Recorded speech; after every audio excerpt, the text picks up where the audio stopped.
Bom dia, pessoal do segundo ano, tudo bem? A gente retoma aí mais um dos filósofos clássicos do iluminismo, agora é Voltaire, tá?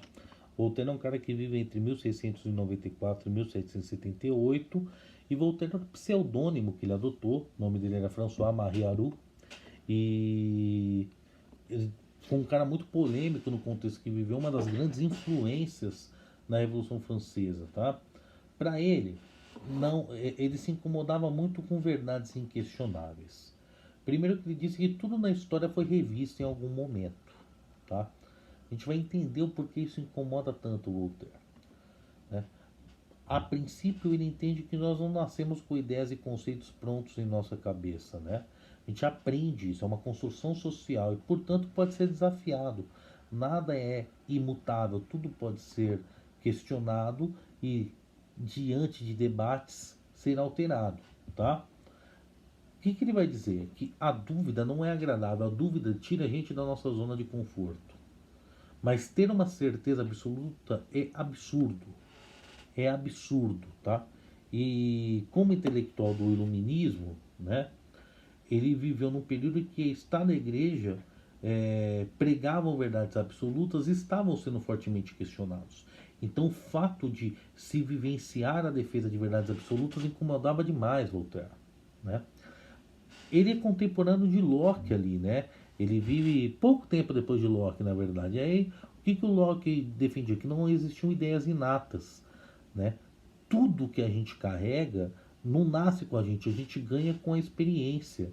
E o Isaac Newton desenvolveu alguns experimentos que mostraram formas de descobrir verdades. Então, é, tudo isso mostrava que o argumento do Locke era certo, de que as verdades se aprende, as verdades são construídas socialmente. E o Voltaire, observando isso, diz: olha, a certeza é algo absurdo. E ele refuta de duas maneiras. A primeira, né, que, exceto alguns pontos da matemática e da lógica, né, quase toda teoria ao longo da história foi revista. Portanto, é impossível falar de uma verdade absoluta ao longo da história. O que parece então ser o fato é uma hipótese de trabalho, uma ideia central que é desenvolvida em alguns argumentos que a defendem, mas não há uma certeza absoluta, né? E segundo, Voltaire concordou com Locke diante das evidências que ele via que não haviam ideias inatas, os indivíduos aprendiam noções de verdade desde o seu nascimento enquanto pertencentes a uma determinada cultura. Então, ideias do tipo negro é inferior, a mulher é inferior, não são verdades absolutas, pelo contrário, são construções sociais que tinham que ser questionadas. Tá? Tudo isso era aprendido. Então, essa ideia de verdade absoluta não aparece na obra do Voltaire. E ele nem afirma que elas não existem, mas ele não vê meios de alcançar a verdade absoluta. Tá? Então, o que acontece? Para ele, o único ponto no qual a gente pode se ancorar, se apoiar para fazer ciência é a dúvida. A dúvida é a única coisa existente do ponto de vista lógico que permite que se desenvolvam as teorias. Mas, como cada um vai desenvolver de uma forma, há possibilidades de desacordos sem fim, né? Os desacordos são inevitáveis e isso é bom para a ciência porque permite desenvolvimento de diferentes pontos de vista. Ele só se incomoda se você fica discutindo de forma interminável, porque aí mostra que os dois estão errados, né? Então, o que é necessário? Alguns mecanismos científicos para estabelecer acordos do que é a melhor forma de se fazer ciência, de se comprovar um fato científico, etc. Né? Para ele, muitas vezes a certeza, crer em uma verdade absoluta, é muito mais agradável que a dúvida, porque a dúvida nos deixa em desconforto, né? E só que é necessário duvidar, né? A verdade absoluta que na verdade leva a conformismos e conformismos do tipo de se adequar às normas da monarquia e da igreja que trabalham com dogmas, com verdades inquestionáveis. O Voltaire é um cara que vai se contrapor a tudo isso. Para ele era necessário desafiar essas verdades absolutas e pensar por si mesmo, duvidar de todo fato, desafiar toda autoridade. Ele é um defensor da liberdade de expressão, da liberdade política e religiosa, tá? E aí ele vai defender a limitação do poder, especialmente do poder monárquico, do poder eclesiástico, né? Para ele a liberdade de expressão nunca deve ser censurada, né? E é a educação e a ciência que vão levar ao progresso material e moral. E essa educação e ciência eram podadas por esses poderes políticos estabelecidos da época, a monarquia absolutista e a igreja, tá?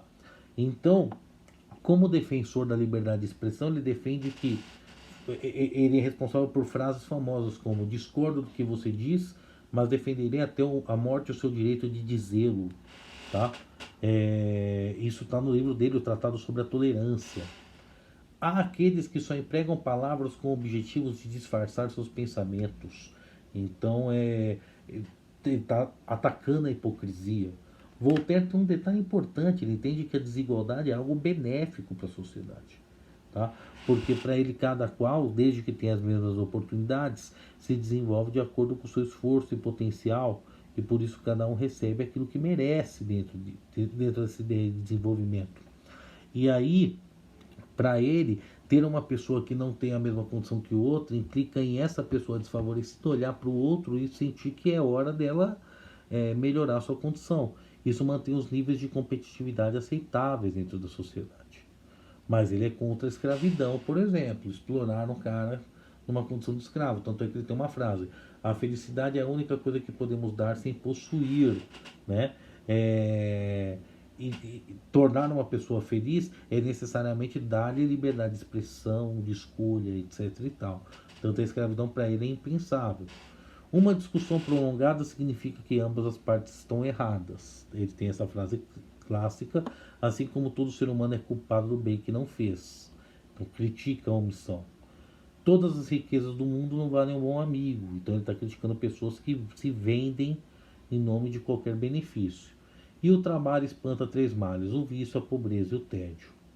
A superstição põe o mundo em chamas, a filosofia apaga-as, né? E Deus me defende dos amigos, que dos inimigos me defendo eu. Voltaire, portanto, era um cara muito polêmico, à base da Revolução Francesa e defensor das liberdades individuais. Um dos grandes marcos e influências da Revolução dos Estados Unidos e da Revolução Francesa que a gente tem estudado em história. Espero ter ficado claro e ajudado. Qualquer dúvida, estou à disposição, gente. Grande abraço.